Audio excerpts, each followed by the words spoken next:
I think he's done a great job. You see the talent, obviously, you see the physical ability, but I think more than that, the way he's worked. I've just got to see him working through the rest of his rehab process and then working on the field. He's done a great job with that, and then learning. He's getting tested every single day with Spags and being able to pick up blitzes and do a lot of different type of stuff, as well as go against some great pass rushers. So I'm excited for the future that he has. Rookie or veterans, just as long as it's new here, what kind of communication do you have? Yeah, a lot.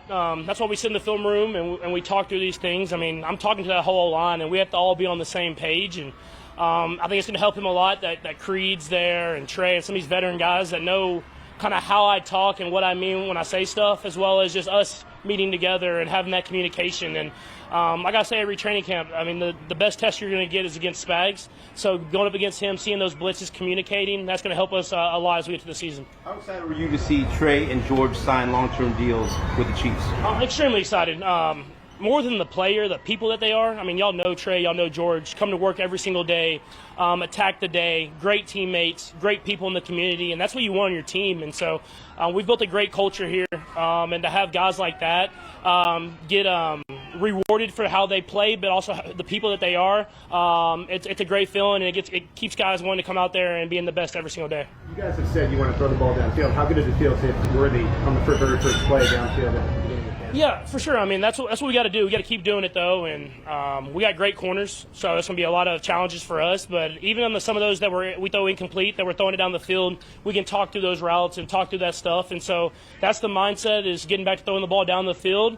And then if we can do that, it'll open up the rest of the offense. Is there anything, now that you have received the full training camp, anything that you want to get out of your two connections, given just how much time he missed last year?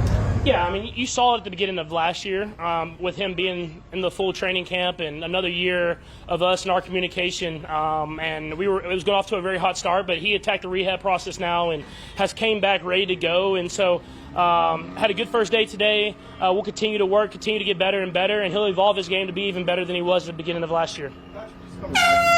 Just coming back to St. Joe and just getting these guys acclimated, what's the message for you guys and for all the guys, new guys, and even some of the returners, that just to make sure you're back on the right track? Yeah, I think it's just every year resets, and we talk about that after we win, we talk about that after we lose. And so it's starting from day one. How can you attack this day to be better than you were the day before? And that's not only on the practice field, that's in the meeting rooms, and that's how you recover and get yourself ready to go. And so we know we have one of the hardest training camps out there, but it's for a reason. And so how can you attack it every day, not have those down days, but have a lot of just building and building, and that'll prepare us for the next day, and it'll prepare us for the end of the season. I know last year went. How do you feel this year?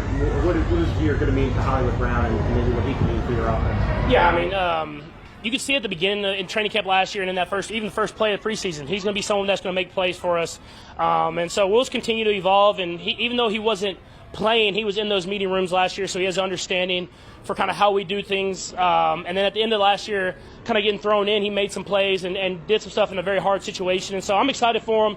I'm excited for that whole room, man. It's a lot of talented guys, but they all, you can tell, truly care about each other and want each other to succeed. And so they want to go out there and prove themselves as much as I want to go out there and prove myself and the rest of this team. And so I'm excited for that whole group getting to showcase who they can really be. And knowing that he might be out at the beginning of the season, and you don't know how long or if he's going to be out, what are you trying to get accomplished to make sure that when if he does get suspended, comes back, he's ready to go? Yeah, I think we just come out here and practice hard every day. You can't worry about stuff that's going to happen down the line. You worry about how can you get better this day, how can you get better the next day, and that's how we go about our mindset regardless. And so all that stuff it will handle itself, and I'm sure the coaches can speak more to it, but at the end of the day, we're going to go out there and attack the practice and attack the day so that we're prepared to play that next day. Patrick, what relates to the Super Bowl kind of maintain in your off-season motivation? Was it front and center the way it ended? Yeah, obviously we didn't play the way we wanted to play, and on a national stage, a worldwide stage, and you want to go out there and be better, and so that kind of helps you out on some of those extra workouts that you don't want to do, or some of the different stuff that in order to get better for that next season. It kind of keeps that in your mind. But now we're here. I mean, we're here. You have to start over. How can I get better for my teammates? How can I get better for the guy beside me? And going out there and attacking so that we can find a way to win that last game and not lose it. This is a little related to the question Harold asked, but did you speak directly to the team with any message of your own, or just something you're going to pass along day to day? I think enough was really spoken after that game. But I think when you got back to OTAs and back to minicamp and stuff like that, I think the guys had that mindset. You could tell the pep in their step, and just from the little talks that guys had throughout the team. And so I don't think nothing really needs to be said when you get beat like that. Everybody knows that we got to be better, and so we're going to try to attack that and be even better this year. Patrick, we asked Andy earlier what his overall message was from yesterday, and he said, just to keep the urgency up. When you hear that, what do you interpret it as? Yeah, I think you always have to get better. I think that's something that people lose track of when you have success. And obviously, we didn't win that last game, but we had a lot of success last year. And I think sometimes people want to be stagnant and they want to go out there and just do it over again. But you see with the rest of the AFC West, the rest of the AFC, and the NFL is everybody's getting better. So we have to get better. And so that's about keeping urgency in practice, competing, going at it. You want to be competitive, but you want to get better together. And that's something that we've always done, but we're going to try to take that even to a new level this next year. Every year it seems like NFL prognosticators try to find ways to doubt this team or doubt you. How much does that motivate you or even piss you off that there's people out there that still want to try to say this team's not building a dynasty or want to talk about what happened in the Super Bowl? Yeah, I mean, at the end of the day, I said in an interview a couple weeks ago now, I mean, you got to play football. I mean, all that stuff gets handled on the football field. And so we didn't end the way we wanted to end it, but we're going to prepare ourselves so that when we get out there, we're going to play our best football this next game, and then we'll try to do that again the next game after that. And then, like I said, you try to end the year with a win, and that's our goal. Last one right there. How can you define getting better from what we saw last year?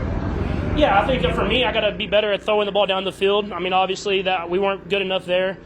We've had success in prior years, but these last few years we haven't done that. And in order for our offense to be great, you have to be able to complete those passes. It opens up everything else. And so if teams are going to challenge us at the line of scrimmage, if teams are going to challenge us to throw the ball deep, we have to show that we can do that. And if we can do that, it first starts with me and giving guys chances. But if we can do that, I think it's going to really open up the offense and make us a better team in general.